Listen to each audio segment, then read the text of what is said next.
बड़ी खबर यूपी के लखनऊ से। सीएम योगी आदित्यनाथ की संघ प्रमुख मोहन भागवत से मुलाकात हुई। 2027 के विधानसभा चुनाव को लेकर चर्चा की गई है। राज्य सरकार, संघ और संगठन के बीच समन्वय को लेकर भी बातचीत की गई।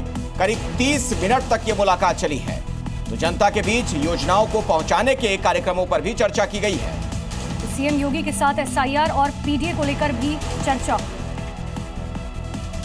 इस दौरान दोनों के बीच प्रदेश के सामाजिक और सियासी हालातों पर बातचीत हुई। इस मुलाकात को प्रदेश की राजनीति और आने वाले चुनावों के लिए अहम माना जा रहा है। बैठक के दौरान 2027 के चुनाव को लेकर रोड मैप पर चर्चा हुई। माना जा रहा है कि चुनावी रणनीति, संगठनात्मक ढांचे को और प्रभावी बनाने और सरकार और संगठन के बीच बेहतर समन्वय पर भी विचार विमर्श हुआ।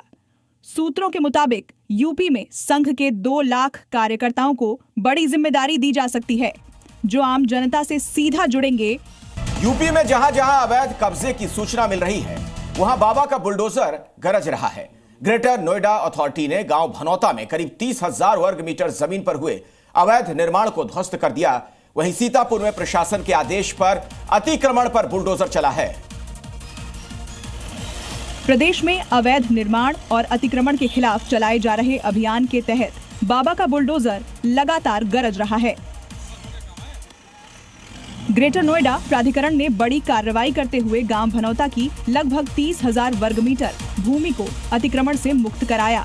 इस कार्रवाई के दौरान अवैध रूप से बनाए गए निर्माणों को बुलडोजर से जमींदोज कर दिया गया।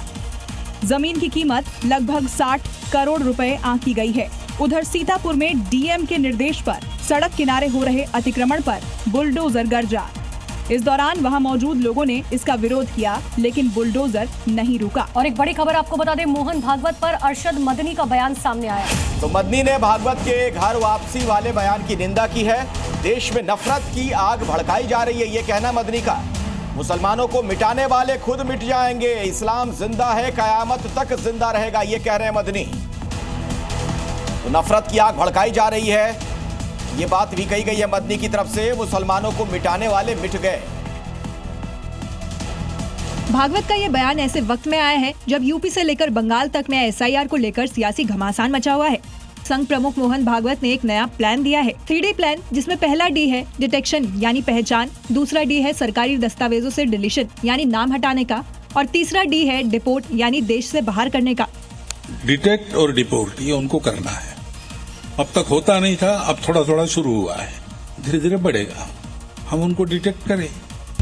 भागवत के इस नए आह्वान ने घुसपैठियों में खौफ पैदा कर दिया है। भारत से अवैध बांग्लादेशी और रोहिंग्याओं को बाहर करने के लिए कई तरह के कदम उठाए गए। एसआईआर तक कराया गया, लेकिन घुसपैठियों ने इलेक्टोरल रोल तक में घुसपैठ कर ली है। इसे रोकने के लिए भागवत ने 3D प्लान तैयार किया। 3D यानी डिटेक्शन, डिपोर्ट और डिलीट। भागवत का ये बयान ऐसे वक्त में आया है जब यूपी से लेकर बंगाल तक में एसआईआर को लेकर सियासी घमासान मचा हुआ है। संघ प्रमुख मोहन भागवत ने एक नया प्लान दिया है, 3D प्लान, जिसमें पहला डी है डिटेक्शन यानी पहचान, दूसरा डी है सरकारी दस्तावेजों से डिलीशन यानी नाम हटाने का, और तीसरा डी है डिपोर्ट यानी देश से बाहर करने का। डिटेक्ट और डिपोर्ट ये उनको करना है। अब तक होता नहीं था, अब थोड़ा थोड़ा शुरू हुआ है, धीरे धीरे बढ़ेगा। हम उनको डिटेक्ट करें। भागवत के इस नए आह्वान ने घुसपैठियों में खौफ पैदा कर दिया है।